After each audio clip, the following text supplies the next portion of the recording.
আপু, মলিড ক্লেটি খোলার পর বাসায় কয়েকদিন রাখলে শক্ত হয়ে যায়, কি করা যায় বলো তো?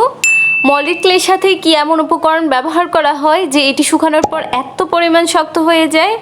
আর মলিড ক্লের কাজের উপরে কি বার্নিশ অ্যাপ্লাই করা যাবে? তো তোমাদের সবগুলো প্রশ্নের উত্তর দিয়ে দিব এই ভিডিওতে। তার আগে দেখে নাও, এই মলিড ক্লেটি আমার বাসায় 5 থেকে 6 মাস ধরে আছে, কিন্তু এখনও অবধি কি পরিমাণ সফট আছে এটার টেক্সচার, অ্যান্ড হচ্ছে নষ্টও হয়নি, দলাও পাকায়নি, কিচ্ছু হয়নি। তো কথা না বাড়িয়ে চলো মূল ভিডিওতে যাওয়া যাক। মল্ডিড ক্লেটি মূলত এক ধরনের এয়ার হার্ডেনিং ক্লে। এটি বাতাসের সংস্পর্শে এলে শক্ত হয়ে যায়। এর মধ্যে 3টি উপকরণ থাকে: মাটি, পানি এবং বিভিন্ন ধরনের রাসায়নিক পদার্থ। মাটিটা মূল উপকরণ হিসেবে থাকে, যা ক্লেটিকে নরম রাখে, অ্যান্ড পানিটি মাটিগুলোকে নরম রাখে। অ্যান্ড তারপর যে রাসায়নিক পদার্থ রয়েছে, এই রাসায়নিক পদার্থগুলো বাতাসের সংস্পর্শে এলে বাতাস থেকে আর্দ্রতা গ্রহণ করে এটিকে শক্ত করে ফেলে, যাকে হাইড্রেটেড পলিমারাইজেশনও বলা হয়। এটি মূলত বাতাসের সংস্পর্শে এলেই এরকম শক্ত হয়ে যায়। তো চলো এবার কথা বলা যাক কিভাবে এটিকে এয়ারটাইট অবস্থায় রাখবো বা কিভাবে এটিকে সিল করব। সিল করার জন্য আমরা প্রথমেই কাটার সময় এই প্যাকেটটিকে এভাবে সমানভাবে কাটবো। তারপরে দুই পাশের অংশকে ভালোভাবে মুড়ে নিব।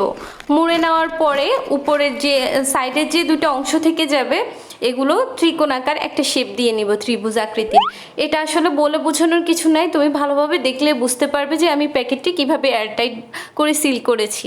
তো তারপর উপর থেকে যে অংশটি আছে সেটি আবার হালকা করে একটু ভেঙে নিব। ভেঙে নিয়ে দুই পাশের যে লম্বা অংশটি আছে সেই অংশটিতে একটি ক্লিপ মেরে দিব ভালোভাবে। ক্লিপ মারার পরে এটি এয়ারটাইট অবস্থায় সিল করা হয়ে যাবে। এখন এই অবস্থায় তুমি এটিকে 5 থেকে 6 মাস বা বছরের মতো তুমি বাসায় রেখে দিতে পারবে। কোনো সমস্যা হবে না, শক্ত হবে না, বা এটা দলাও পাকাবে না, কিচ্ছু হবে না। তো তারপর এরকম একটা প্যাকেট নিয়ে ভিতরে ভালোভাবে গিটটা দিয়ে রেখে দিবে। তো এভাবে করলে তোমার ক্লেটি অনেক দিন পর্যন্ত ভালো থাকবে। চলো এবার কথা বলা যাক ভার্নিশ নিয়ে। তোমরা যে মন্টমার্টের ভার্নিশগুলো আছে, ক্লে ভার্নিশ, ওই ক্লে ভার্নিশগুলো এটার উপরে নিঃসংকোচে ব্যবহার করতে পারো। তবে প্রথমে জেসো অ্যাপ্লাই করে নিবা, তারপর কালার করবে, অ্যান্ড কালার করার পরে কিন্তু ভার্নিশটি অ্যাপ্লাই করবে। তো থ্যাঙ্কস ফর ওয়াচিং। আল্লাহ হাফেজ সবাইকে।